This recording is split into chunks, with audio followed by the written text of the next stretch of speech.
The EU's new trade boss has pleaded with the United States to drop crippling trade tariffs and more than £5.4 billion of European products. Valdis Dombrovskis claimed the bloc is preparing its own retaliatory strike on Washington, but insisted ending transatlantic trade tensions was his top priority. The Latvian European Commissioner was appointed as the bloc's next trade envoy on Wednesday following the resignation of Irishman Phil Hogan earlier this year. Mr. Dombrovskis said Brussels and Washington should work to end the spat over illegal subsidies handed to European aircraft manufacturer Airbus.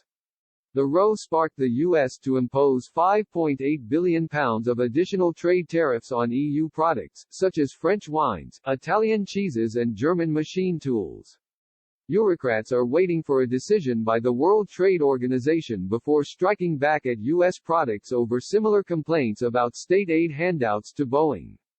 Mr. Dombrovskis told the FT, "Of course, if the U.S. is not withdrawing their tariffs, we have no choice but to then introduce our tariffs." In any movement form the U.S. side on withdrawing or at least suspending their tariffs, this will not require much delay from our side. Brussels is preparing to target culturally significant U.S. products, such as tractors, motorcycles and casino machines.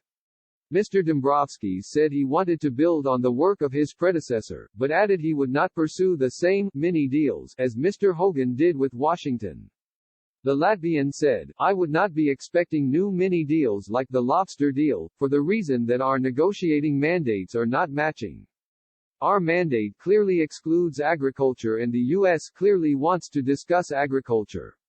He claimed he wanted to move forward with a deal to resolve purely legal or administrative issues, blocking trade in some EU and U.S. agriculture products, such as European beef.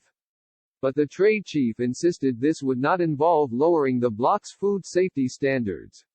"We have lately had a constructive cooperation on shellfish. Both sides are now in the process of finalizing the last steps before mutual trade can restart," Mr. Dombrovskis.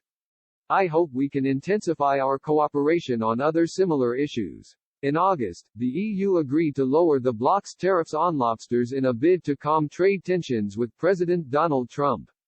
In the interview, Mr. Dombrovskis refused to speculate on the upcoming U.S. presidential election.